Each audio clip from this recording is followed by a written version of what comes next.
Hello વિદ્યાર્થી મિત્રો, science એજ્યુકેશનમાં આપણું હાર્દિક સ્વાગત છે.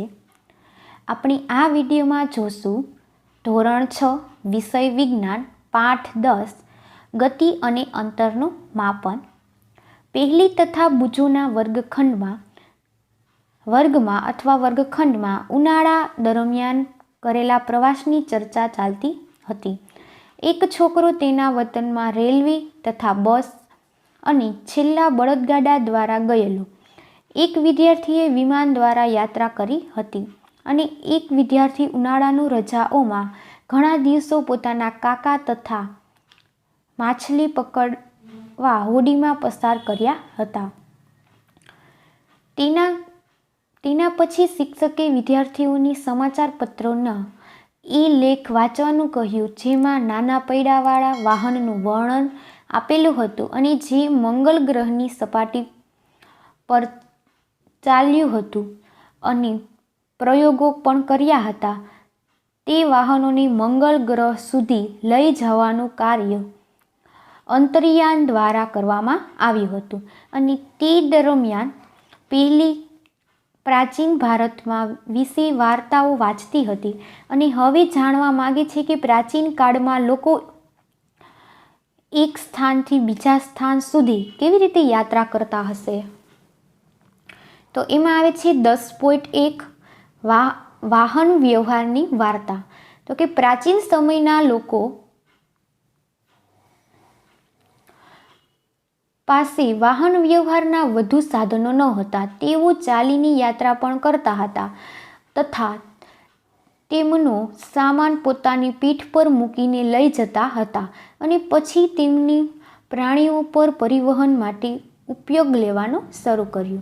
અને પ્રાચીન સમયમાં જળ માર્ગોમાં અવરજવર માટે હોડીઓ ઉપયોગ કરવામાં આવતો હતો અને શરૂઆતમાં લાકડાના ટુકડામાં એક ખાડો બનાવી હોડી બનાવવામાં આવતી હતી અને ત્યારબાદ લોકો લાકડાના ટુકડા એકબીજા સાથે જોડીને હોડી બનાવવાનું શીખી લીધું અને આ હોડી પાણીમાં રહેનારા પ્રાણીઓ આકાર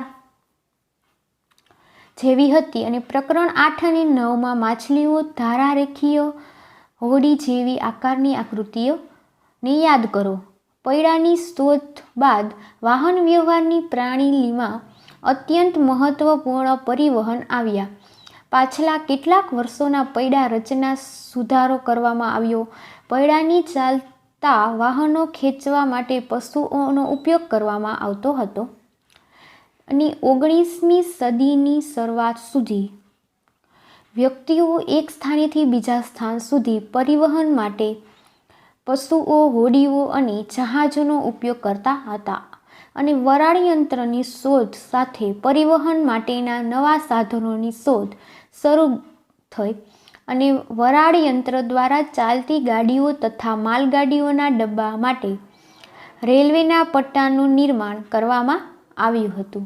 ત્યારબાદ સ્વચાલિત વાહનો જેવા કે મોટર, ટ્રક અને બસ આવ્યા. પાણી પર પરિવહન કરતા સાધનો મોટરથી, જ્યાં નીચે આકૃતિમાં બતાવ્યું છે વાહન વ્યવહારના સાધનો.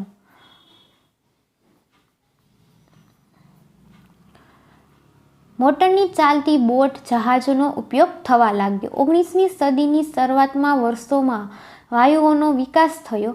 ત્યારબાદ તેમાં સુધારો કરવામાં આવ્યો તથા મુસાફરી તથા સામાન લઈ જવા યોગ્ય બનાવવામાં આવ્યું.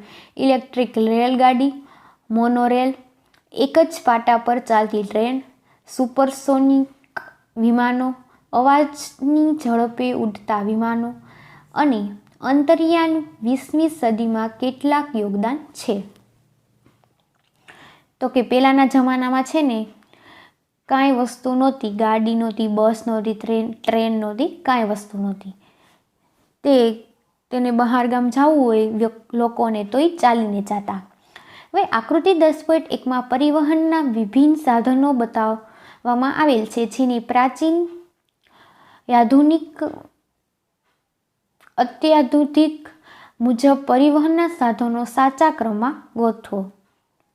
શું તેમાં પ્રાચીન પરિવહનનું એવું કોઈ સાધન છે કે જેનો ઉપયોગ આજકાલ થતો નથી? હવે આવે છે 10.2. આ ટેબલ કેટલું પહોળું છે તે આપણે જોવાનું છે. લોકો કેવી રીતે જાણકારી પ્રાપ્ત કરતા હતા કે તે કેટલું ચાલ્યા.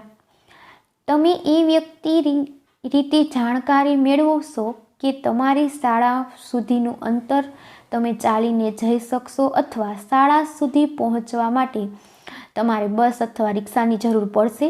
શું તમારે કાંઈ ખરીદવું હોય તો બજાર સુધી ચાલીને જવું સંભવ હોય છે કે તમે આ પ્રશ્નનો ઉત્તર કેવી રીતે મેળવશો? કોઈ સ્થાન કેટલું દૂર છે તે પહેલાં જાણવું જરૂરી છે જેથી આપણે અનુમાન લગાવી શકીએ કે સુધી કેવી રીતે પહોંચી શકીએ. જેમ કે ચાલીને, બસ દ્વારા, રેલવે દ્વારા, પાણીમાં હોડી દ્વારા, વિમાન દ્વારા અથવા કોઈ યાંત્રિક યાનની જરૂર પડશે.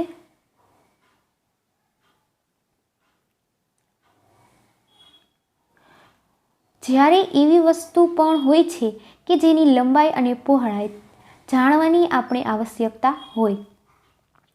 પહેલી અને બૂજો વર્ગમાં મોટી મોટી પાટલીઓ છે અને જેની ઉપર બે વિદ્યાર્થીઓ બેસે છે અને પહેલી અને બૂજો એક સાથે એક પાટલી ઉપર બેસે છે, પરંતુ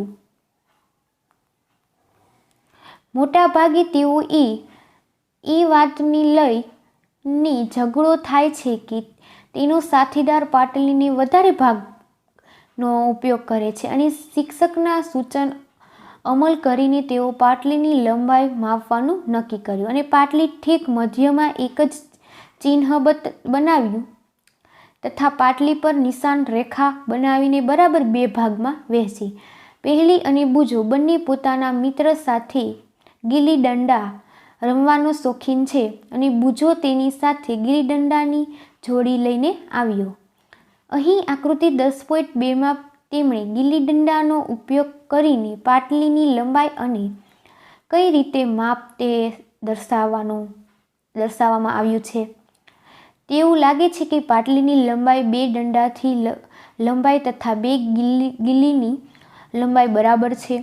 પાટલીના મધ્યમાં રેખા ખેંચવાની બંને ખુશ દેખાય છે અને કારણ કે બંનેને અડધી અડધી પાટલી પ્રાપ્ત થઈ જેમાં પાટલીઓ અડધો ભાગ લંબાઈમાં એક દંડા અને એક ગિલ્લીની લંબાઈ બરાબર છે.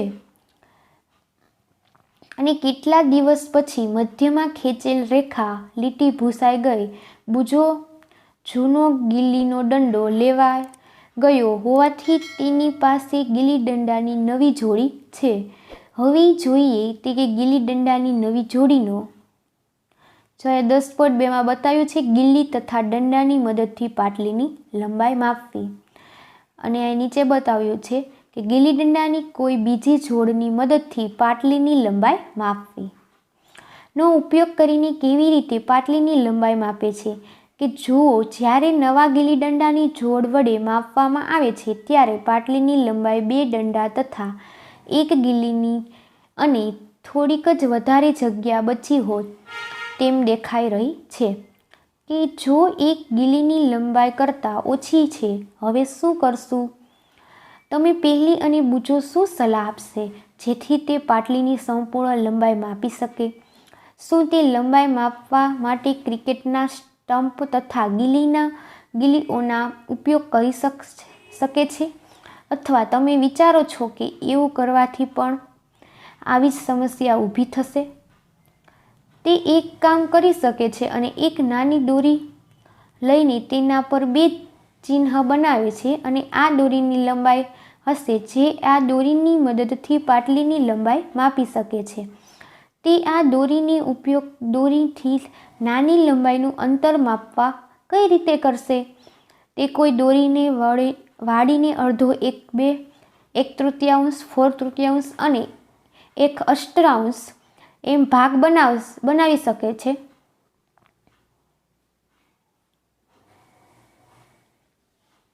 અને હવે કદાચ પહેલી અને બૂજો પાટલીની ચોક્કસ લંબાઈ દોરીની મદદથી માપી શકશે.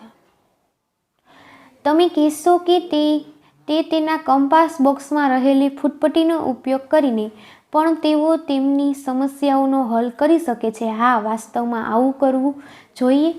બુજોએ વાંચ્યું હતું કે જ્યારે આવા માપનના ચોક્કસ સાધનો ન હતા ત્યારે લોકો કેવી રીતે અંતર, નીચે આકૃતિમાં બતાવ્યું છે કે દોરીની લંબાઈ, પાટલીની લંબાઈ માપવી. અંતર માપતા હશે તથા જો જાતે પણ ભિન્ન ભિન્ન અંતર માપવાનો પ્રયાસ કરી ચૂક્યો છે. એવા કેટલા પ્રસંગો આવે છે કે જ્યારે આપણે લંબાઈ માપવાની જરૂર પડે છે. દરજીના કપડાની લંબાઈ તેમાંથી ઝભ્ભો બનશે કે નહીં તે જાણવા માટે માપે છે, અને મિસ્ત્રી કોઈ કબાટની લંબાઈ જેમ કે કારણ કે તે જાણી શકે છે કે તેના દરવાજા બનાવવા માટે કેટલા લાકડાની જરૂર પડશે. કોઈ ખેડૂતો પોતાની ખેતરની લંબાઈ, પહોળાઈ તથા ક્ષેત્રફળ જાણવાની આવશ્યકતા એટલા માટે હોય છે કે તે જાણી શકે છે તેને ખેતરમાં બીજ રોપવાની જરૂરિયાત છે તથા તેની પાક માટે કેટલા પાણીની જરૂર પડશે. જ્યારે તેમને પૂછવામાં આવે છે કે તમારી લંબાઈ કેટલી, ત્યારે તમે એક સરળ રેખીય લંબાઈ બતાવશો કે જે તમારા માથાની તમારા પગની એડી સુધીની લંબાઈ બરાબર છે. આ સાવરણી કેટલી લાંબી છે, આ પાટલી કેટલી પહોળી છે, દિલ્હીથી લખનૌ કેટલું દૂર છે અને પૃથ્વીથી ચંદ્ર કેટલો દૂર છે. આ બધા પ્રશ્નો એક વાત સરખી છે, તે બધા બે સ્થાનની વચ્ચે અંતર સંબંધિત છે. બે સ્થાનથી પાટલીની બે કિનારીઓ જેમ નજીક હોય છે અથવા તેનાથી વિપરીત જમ્મુથી કન્યાકુમારી જેમ એકબીજાથી અત્યંત દૂર હોઈ શકે છે. ચાલો હવે આપણે અંતર તથા લંબાઈ માપીએ ત્યારે ચોક્કસ કઈ રીતે શું કરવું જરૂરી છે તે જાણવા માટે માપન કરીએ. હવે આવે છે 10.3 કેટલાક માપન. એમાં જોઈએ પ્રવૃત્તિ 1. આ પ્રવૃત્તિ સમૂહમાં રહીને દરેક એક કરીને કરો. તમારા પગલાંની લંબાઈ એકમ માનીને તમારા વર્ગની લંબાઈ અને પહોળાઈ માપો. તમને એવું લાગે છે કે કેટલાક ભાગ માપવાની બાકી રહી ગયો અને કે જે તમારા પગલાંની લંબાઈ નાનો છે, અને પહેલાંની જેમ તમે પગલાંની લંબાઈ માપવા માટે દોરીનો ઉપયોગ કરો અને તમારા પરિણામની નોંધ કોષ્ટક 10.1માં કરો. તો તમારે કોષ્ટક 10.1માં વર્ગખંડની લંબાઈ તથા પહોળાઈ, વિદ્યાર્થીઓનું નામ, વર્ગખંડની લંબાઈ અને વર્ગખંડની પહોળાઈ એ મને તમારે કોમેન્ટ બોક્સમાં કહેવાનું છે. હવે જોઈએ પ્રવૃત્તિ 2. સમૂહમાં કાર્ય કરો. તમારામાંથી પ્રત્યેક તમારી વેતનનો ઉપયોગ તમારા વર્ગમાં ટેબલની લંબાઈ માપવા માટે કરો. જો અહીંયા નીચે આકૃતિમાં બતાવ્યું છે કે પાટલીની લંબાઈ વેતથી માપવી. માપન માટે અહીંયા પણ તમે એ જુઓ છો કે તમારે તમારી વેત જેટલી લાંબી દોરી તથા આ દોરીઓની લંબાઈના ટુકડાનો ભાગથી આવશ્યક પડશે. તમારે નીચે આકૃતિમાં તમારા તારણો કોષ્ટક 10.2માં લખો. તો અહીંયા તમારે 10.2માં ટેબલની પહોળાઈ માપવી અને ટેબલની પહોળાઈ કોણે માપવી અને વેતનની સંખ્યા તે તમારે મને કોમેન્ટ બોક્સમાં જણાવવાનું છે. આપણે જોઈએ છીએ કે માપનનો અર્થ અજ્ઞાન જથ્થાથી કેટલા જ્ઞાન જથ્થા સાથે સરખામણી, અને આ જ્ઞાન જથ્થાને એકમ કહે છે અને કોઈ માપ પરિણામે બે ભાગોમાં વ્યક્ત કરી શકાય છે, અને એક ભાગ સંખ્યા છે અને જ્યારે બીજો ભાગ માપવામાં આવેલ લંબાઈનો એકમ છે. ઉદાહરણ તરીકે પ્રવૃત્તિ 1માં જો વર્ગખંડમાં રૂમની લંબાઈ તમારા 12 પગલાંની લંબાઈ બરાબર હોય અને તે 12 એક સંખ્યા છે તથા પગલાંની લંબાઈ એક એકમ છે જેને માપવા માટે પસંદ કરવામાં આવ્યો છે. હવે કોષ્ટક 10.1 અને 10.2માં નોંધેલ તથા માપનનો અભ્યાસ કરો. શું પ્રત્યેક પગ વડે માપવામાં આવેલા વર્ગખંડની લંબાઈ સરખી છે અને શું બધાની વેત દ્વારા માપનની આવેલી ટેબલની લંબાઈ સરખી છે? કદાચ આ પરિણામે ભિન્ન હોઈ શકે છે. આ કારણ કે તમારી વેતની લંબાઈ તમારા મિત્રની લંબાઈ કરતાં અલગ હોય છે. તેવી જ રીતે બધા જ વિદ્યાર્થીઓની પગલાંની લંબાઈ અલગ અલગ હોય છે અને જેથી વેતન અથવા પગલાંની લંબાઈ દ્વારા માપેલા અંતર કોઈ વ્યક્તિ બતાવો છો ત્યારે વાસ્તવમાં એ સમજી શકતો નથી કે ચોક્કસ કરેલી લંબાઈ ધરાવે છે અને વાસ્તવિક લંબાઈ જાણવા માટે વેત અથવા પગલાંની લંબાઈ જાણવી આવશ્યક છે. આથી આપણે માપનના કેટલાક એવા એકમોની આવશ્યક છે કે જે દરેક વ્યક્તિ માટે સમાન હોય. હવે જોઈએ 10.4 માપનના પ્રામાણિક એકમો. પ્રાચીન સમયમાં પગની લંબાઈ, આંગળીઓની જાડાઈ તથા પગલાંના અંતરની માપન થતું હતું. આ બધું માપનની એકમો વાસ્તવમાં ઉપયોગ થતો હતો. હડપ્પા સંસ્કૃતિના લોકો ચોક્કસ લંબાઈના સારા એકમોનો ઉપયોગ કર્યો હશે કારણ કે ખોદકામ દરમિયાન પ્રાપ્ત થયેલા કેટલાક નમૂનાઓ ચોક્કસ ભૌમિતિક આકાર ધરાવતા હતા અને કોણીથી આંગળીઓના છેડા સુધીનું અંતર ક્યુબિટ 18 ઇંચ કે જે પ્રાચીન ઇજિપ્તના લોકો ઉપયોગ કરતા હતા તેને વિશ્વમાં અન્ય લોકોમાં પણ માન્યતાઓ પ્રાપ્ત હતી. વિશ્વના વિભિન્ન ભાગોમાં લોકો લંબાઈના એકમો સ્વરૂપે ફૂટનો ઉપયોગ કરતા હતા અને અલગ અલગ વિસ્તારોમાં ફૂટની લંબાઈ થોડી અલગ અલગ હતી. લોકો એચ ગજ આશરે 3 ફૂટ કપડું ફેલાયેલું અને ભુજાના છેડાથી પોતાના સુધી માપતા હતા અને રોમાવાસી પોતાના પગ અથવા પગલાઓ દ્વારા લંબાઈ માપવામાં હતા. પ્રાચીન ભારતમાં ટૂંકું અંતર માપવા માટે આંગળી અથવા અંગૂઠીનો ઉપયોગ કરતા હતા. આજે પણ ભારતના કેટલાક શહેરોમાં ફૂલહારને ખેંચતી વખતે પોતાના હાથની લંબાઈનો ઉપયોગ એકમ માત્રા તરીકે કરે છે અને સુવિધા અનુસાર શરીરના એવા અનેક ભાગોમાં એકમો સ્વરૂપે ઉપયોગ થતો રહ્યો છે. તેથી પ્રત્યેક વ્યક્તિના શરીરના માપનોની થોડી વિભિન્ન હોવાથી કારણે માપનમાં મૂંઝવણ આવી હશે. વર્ષ 1790માં ફ્રેન્ચે માપની ચોક્કસ રીતે બનાવી જેને મેટ્રિક પદ્ધતિ કહે છે.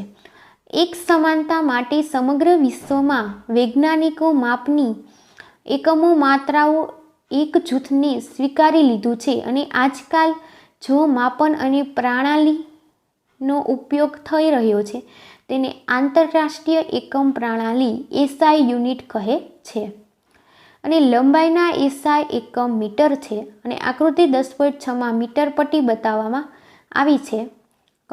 તમારા કંપાસ બોક્સમાં રહેલા 15 સેમીની ફૂટ પણ બતાવવામાં આવી છે. પ્રત્યેક મીટરને 100 બરાબર ભાગોમાં વિભાજિત કરી શકાય છે જેને સેન્ટીમીટર પણ કહે છે. 1 સેન્ટીમીટર 10 બરાબર સરખા ભાગ હોય જેને મિલીમીટર કહે છે. 1 મિલીમીટર = 100 સેન્ટીમીટર અને 1 સેન્ટીમીટર = 10 મિલીમીટર. લાંબા અંતરને માપવા માટે મીટર અને એક સુવિધાજનક એકમ નથી જ એના માટે આપણે મોટા એકમોનો ઉપયોગ કરી શકીએ જેને કિલોમીટર પણ કહે છે. 1 કિલોમીટર બરાબર 1000 મીટર. હવે આપણે આપણી બધી માપન પ્રવૃત્તિઓમાં એકમ માત્રાનો ઉપયોગ કરીને પુનરાવર્તિત કરી શકીએ છીએ તથા લંબાઈ SI અને એકમોને માપી શકીએ છીએ. એવું કરતાં પહેલાં આપણે અંતર તથા લંબાઈ માપવાની સાચી રીત જાણવી આવશ્યક છે. હવે જોઈએ 10.5 લંબાઈનું સાચું માપન. આપણા દૈનિક જીવનમાં આપણે અનેક પ્રકારની માપવા માત્રાઓનો ઉપયોગ કરી શકીએ છીએ અને લંબાઈ માપવા માટે આપણે મીટર સ્કેલનો ઉપયોગ કરીએ છીએ. દરજી માપપટ્ટીનો ઉપયોગ કરે છે જ્યારે કપડાના વેપારીઓ મીટર પટ્ટીનો ઉપયોગ કરે છે અને કોઈપણ વસ્તુ લંબાઈ માપવા માટે યોગ્ય સાધનોનો ઉપયોગ કરવો જોઈએ. તમે માપપટ્ટીનો ઉપયોગ કરીને વૃક્ષની જાડાઈ તથા તમારી છાતીનો ઘેરાવો માપી શકતા નથી.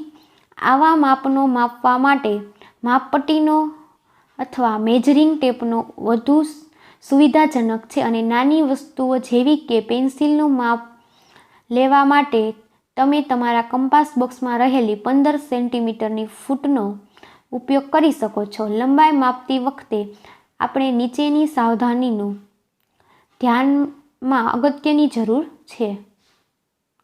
એમાં પહેલું આવે છે આકૃતિ 10.7માં દર્શાવ્યું છે કે ફૂટપટ્ટી વસ્તુના સંપર્કમાં તેની લંબાઈ અનુસાર રાખો. અને બીજું બતાવ્યું છે કેટલીક ફૂટપટ્ટી છેડા તૂટેલા હોઈ શકે છે. તમે આવી ફૂટપટ્ટીનો શૂન્ય આંક જોઈ શકતા નથી. આવી સ્થિતિમાં જો અહીંયા નીચે આકૃતિમાં બતાવ્યું છે કે માપપટ્ટીમાં આવતી લંબાઈ અનુસરીને ફૂટપટ્ટી ગોઠવવી, સાચી રીત અને ખોટી રીત. ફૂટપટ્ટીના શૂન્યાંકની માપ લેવાનું ટાળો. તમે ફૂટપટ્ટીના બીજે કોઈ પૂર્ણાંક જેમ કે 1.0 સેન્ટીમીટરનો ઉપયોગ લઈ શકો છો. ત્યારે તમે બીજા છેડેથી અવલોકનમાંથી પહેલાંનું અવલોકન બાદ કરીને યોગ્ય લંબાઈ પ્રાપ્ત કરી શકો છો. ઉદાહરણ તરીકે એક છેડાનું અવલોકન 1.0 સેન્ટીમીટર અને બીજા છેડાનું અવલોકન 14.3 સેન્ટીમીટર છે. આથી વસ્તુઓની લંબાઈ 14.3 centimetre minus 1.0 centimetre is equal to 13.3 centimetre. જો આ નીચે આકૃતિમાં બતાવે તૂટેલી ફૂટપટ્ટી રાખવાની અને ખોટી રીત અને સાચી રીત. એમાં હવે ત્રીજું આવે છે માપ લેતી વખતે આંખની સાચી સ્થિતિ પણ જરૂરી છે. તમારી આંખ જે બિંદુમાંથી માપ લેવાનું છે તેની બરાબર સામે હોવી જોઈએ અને સ્થિતિ બી આંખની સાચી રીત સ્થાન છે કે ધ્યાન રાખો કે બી પરથી જોવાની અવલોકન 7.5 સેન્ટીમીટર છે જ્યારે એ અને સી પરથી જોતા અવલોકન અલગ હોઈ શકે. નીચે આકૃતિ આપી છે 10.9માં ફૂટપટ્ટીનો યોગ્ય અવલોકન માટે આંખની સ્થિતિ. હવે આપણે જોવાની છે પ્રવૃત્તિ 3. તમારા સહપાઠીની ઊંચાઈ પહેલાં વેત અને પછી માપપટ્ટી દ્વારા માપો. તમારા સહપાઠીને દિવાલ સાથે પીઠ રાખીને ઊભા રહેવાનું કહો. તેના માથા ઉપર દિવાલ પર એક નિશાન બનાવો. હવે આ ચિહ્ન સુધીના લંબાઈ પહેલાં તમારી વેત દ્વારા માપો અને પછી માપપટ્ટી દ્વારા માપો. અન્ય વિદ્યાર્થીઓને પણ આ જ રીતની લંબાઈનું માપવાનું કહો. બધા તારણ કોષ્ટક 10.3માં લખો. કોણે ઊંચાઈ માપી, ઊંચાઈને વેતનમાં અને ઊંચાઈ સેન્ટીમીટરમાં, એ તમારે મને કોમેન્ટ બોક્સમાં તમારા ફ્રેન્ડની ઊંચાઈ માપીને કહેવાનું છે. વિવિધ વિદ્યાર્થીઓ દ્વારા પ્રાપ્ત પરિણામો ધ્યાનપૂર્વક અધ્યયન કરો કે કોલમ 2માં પરિણામ એકબીજાને ભિન્ન હોઈ શકે અને કારણ કે વિદ્યાર્થીઓના વેતનની લંબાઈ એકબીજાથી ભિન્ન હોઈ શકે છે. હવે કોલમ 3માં પરિણામ જુઓ જેમાં બધા માપ યોગ્ય માપન દ્વારા લેવામાં આવ્યા છે. આ પરિણામે એકબીજાના માપનની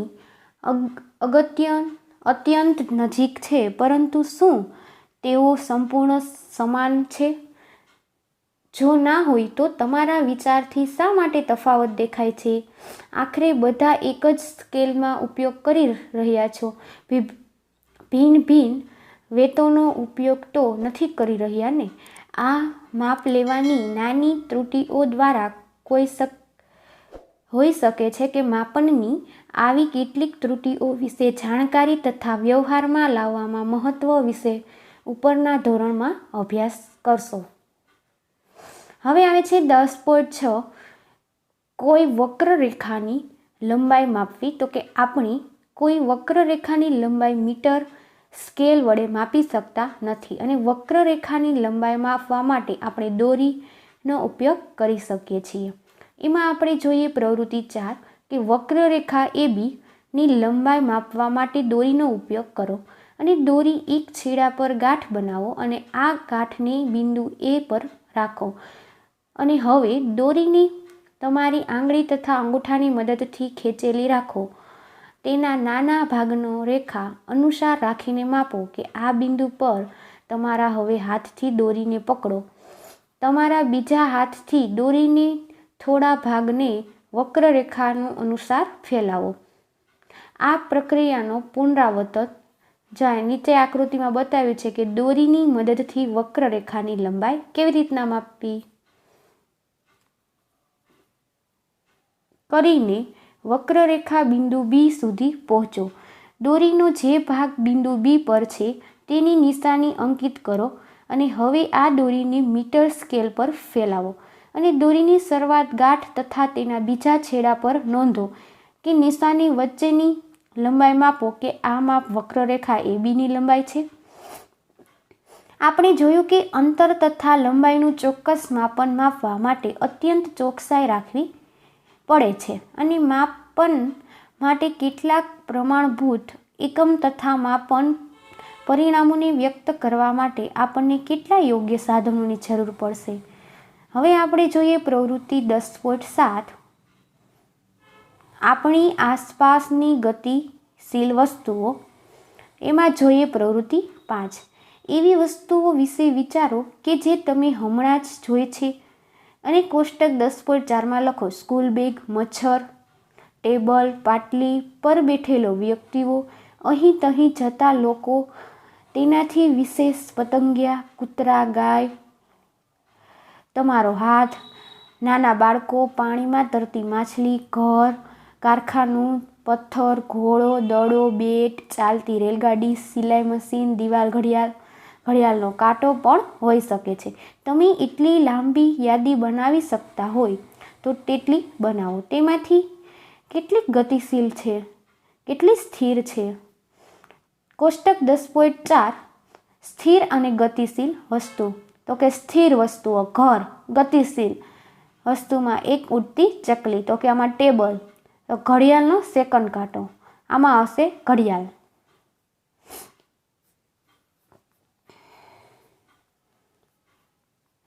તમે એ ધ્યાન આપ્યું હશે કે પક્ષી એક જ સ્થાન હોતા નથી અને જ્યારે ટેબલ એ સ્થાન પડેલું હોય છે. આના આધારે શું સુનિશ્ચિત કર્યું છે કે કોઈ વસ્તુ ગતિમાં છે કે સ્થિર છે. ચાલો આપણે કીડીની ગતિને ધ્યાનપૂર્વક જોઈએ.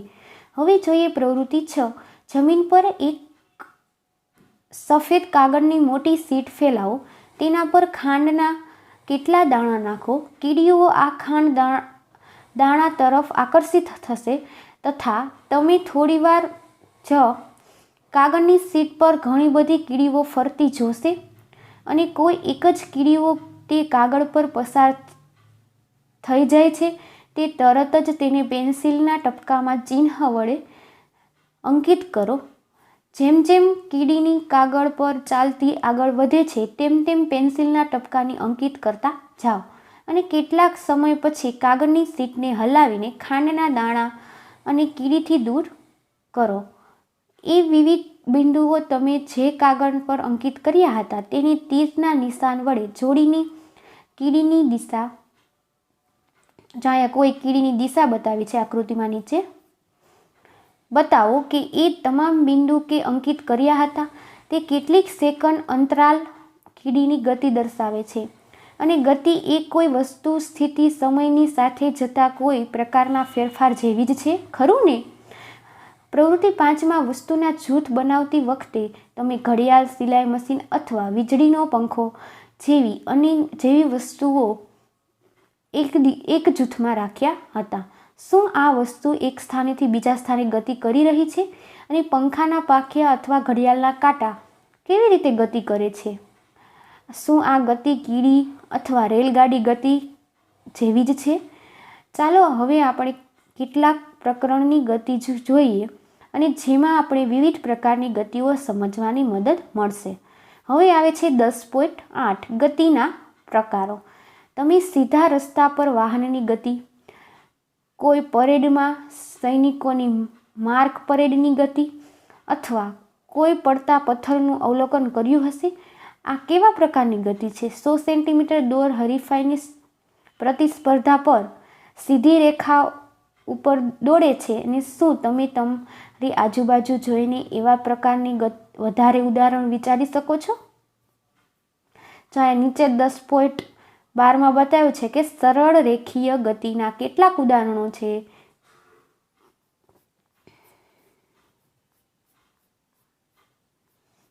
આ બધા ઉદાહરણો આપણે જે જોઈએ છીએ તે વસ્તુ સીધી રેખામાં ગતિ કરે છે, અને આ પ્રકારની ગતિને સરળ રેખીય ગતિ કે સુરેખ ગતિ કહે છે. હવે જોઈએ પ્રવૃત્તિ 7. એક પથ્થર લો, તેની દોરીના ટુકડાથી બાંધો તથા તમારા હાથની મદદથી તેને ઝડપથી ગોળ ગોળ ફેરવો. પથ્થરની ગતિ ધ્યાનથી જુઓ. આપણે જોઈએ છીએ કે પથ્થર ગોળાકાર માર્ગને અનુસરીને ગતિ કરે છે. આ ગતિના પથ્થરનું અંતર તમારા હાથથી સમાન રહે છે. આ પ્રકારની ગતિને વર્તુળાકાર ગતિ કહે છે. હાથથી સમાન રહે તેને વર્તુળાકાર ગતિ કહે છે. જો અહીંયા નીચે બતાવ્યું છે કે નીચે આકૃતિમાં બતાવ્યું છે કે વર્તુળાકાર ગતિ કરતી કેટલીક વસ્તુઓ. તો કે વર્તુળાકાર કઈ કરે? પંખો કરે, પછી આપણે કૂવામાંથી આપણે ડોલ સિંચતા હોય તે ગતિ કરે ગોળ ગોળ, અને વીજળીના પંખાના પાંખિયા ઉપર અંકિત હોય ચિહ્ન ગતિ કોઈ ઘડિયાળના સેકન્ડ કાંટાની ગતિ વર્તુળાકાર ગતિ ઉદાહરણો છે. ઘડિયાળનો કાંટો હોય એમાં વર્તુળાકાર ગતિ કરે છે ઘડિયાળ, અને વીજળીનો પંખો અથવા ઘડિયાળને એક સ્થાનેથી બીજા સ્થાને સ્વયં ગતિ કરતા શકતા નથી, અને પરંતુ પંખિયાના પાંખિયા ફરે છે તથા તેવું જ ઘડિયાળના કાંટા પણ ફરે છે. જો આપણી પંખાના પાંખિયા અથવા ઘડિયાળના કાંટા પર કોઈ જગ્યાએ નિશાન બનાવી તો ફરતી વખતે પંખા અથવા ઘડિયાળના કેન્દ્રીયને તે ચિહ્ન અંતર સમાન રહેશે. કેટલાક કિસ્સામાં વસ્તુઓ એક નિશ્ચિત સમય અંતરાલ પછી પોતાની ગતિનું પુનરાવર્તન કરે છે. આ પ્રકારની ગતિને આવૃત ગતિ કહે છે. જોકે નિશ્ચિત સમયે અંતરાલ ગતિનું પુનરાવર્તન કરે છે તેને આવૃત ગતિ કહે છે. અને દોરીની બાંધેલા એક જ પથ્થર લો, જેમાં પ્રવૃત્તિ 7માં ઉપયોગ કર્યો હતો.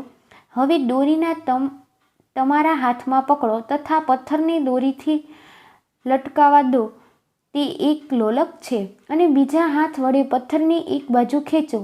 પછી મુક્ત ગતિ કરવા માટે દોરી છોડી દો, અને હવે લોલકની ગતિમાં છે તે આવૃત ગતિનું ઉદાહરણ છે. આ લોલકની મનોરંજનની સાથે આપણે આવૃત ગતિ સમજવામાં મદદ કરશે. અને કોઈ લોલકની ગતિ, વૃક્ષની શાખાનું અહીં તહીં લહેરાવું, અને હિંચકો ખાતા બાળકની ગતિ, અને સિતારના તારકની ગતિ, વાગતી વખતે ઢોલક સપાટીની ગતિ, આ બધી આવૃત ગતિના ઉદાહરણ છે, જેમાં વસ્તુઓની એક નિશ્ચિત સમયમાં અંતરાલ પર પોતાની ગતિનું પુનરાવર્તન કરે છે. જ્યારે આપણે દોરી વડે બાંધેલા પથ્થરને વર્તુળાકાર ગતિ કરાવીએ છીએ ત્યારે પથ્થરનું હાથીથી અંતર સમાન રહે છે. આ વિશે બૂझો કે કઈ ચોક્કસ કહી શકતો નથી કે શું તમે બૂझોને આ સમજાવવામાં મદદ કરી શકો છો? જો આ નીચે આકૃતિમાં બતાવ્યું છે કે આવૃત ગતિના ઉદાહરણો કયા કયા છે. શું તમે પ્રવૃત્તિ 5માં એક ભાગ રૂપે સિલાઈ મશીનનું અવલોકન કર્યું હતું? તમે ધ્યાન આપ્યું હશે કે સિલાઈ મશીન તે પોતાની જગ્યા પર જ રહે છે, અને જ્યારે તેનું પૈડું વર્તુળાકાર ગતિ કરે છે, તેમાં એક સોય પણ હોય છે જે જ્યાં સુધી પૈડું ફરે છે ત્યાં સુધી નિરંતર ઉપર નીચે ગતિ કરતી રહે છે. શું એવું નથી કે અહીં સોયની આવૃત ગતિ કરે છે? શું તમે જમીન પર ધબડતા દડાની ગતિનું અવલોકન કર્યું છે? અહીં દડો જમીન પર ગબડતો આગળ ગતિ કરે છે. આ પ્રકારે દડો સરળ રેખીય ગતિની સાથે સાથે વર્તુળાકાર ગતિ પણ કરે છે. શું તમે આવા અન્ય ઉદાહરણોને બતાવી શકો છો કે જેમાં વસ્તુની ગતિ ભિન્ન પ્રકારની ગતિ સાથે સુસંગત હોય? આ પ્રકરણમાં આપણે ઘણી બધી માપની પ્રવૃત્તિઓ કરી તથા કેટલાક પ્રકારની ગતિના વિષયમાં ચર્ચા કરી. આપણે જોયું કે સમયની સાથે સ્થિતિમાં થતા ફેરફારની ગતિ કહે છે અને સ્થિતિમાં થયેલા આ પરિવર્તનને આપણે અંતરમાપન દ્વારા સમજી શકીએ છીએ. આનાથી આપણે એ જાણકારી પ્રાપ્ત થાય છે કે કોઈ વસ્તુ કેટલી ધીમી અથવા ઝડપથી ગતિ કરી રહી છે. જમીન પર ગોકળગાયની ગતિ, પતંગિયાનું એક પુષ્પ પરથી બીજા પુષ્પ પર જવું અને નદીમાં પ્રવાહમાં નાના પથ્થરોની ગતિ, વિમાન હવામાં ઊંચાઈથી ઉડવું અને પૃથ્વીની આજુબાજુ ચંદ્રની ગતિ, આપણા શરીરમાં રુધિરનું પરિવહન વગેરે બધા ઉદાહરણો આપણી આજુબાજુ થનારી ગતિને દર્શાવે છે. હવે આવે છે સ્વાધ્યાય, તે આપણે આગળના વિડીયોમાં જોશું. અને વિદ્યાર્થી મિત્ર, તમને વિડીયો પસંદ આવ્યો હોય તો લાઈક કરજો, તમારા મિત્ર સાથે વધુમાં વધુ શેર કરો અને ચેનલને સબસ્ક્રાઈબ કરો અને બાજુનું બેલ આઇકન દબાવો, જેથી કરી તમને મારા અવનવા વિડીયોની અપડેટ સૌથી પહેલાં મળતી રહે.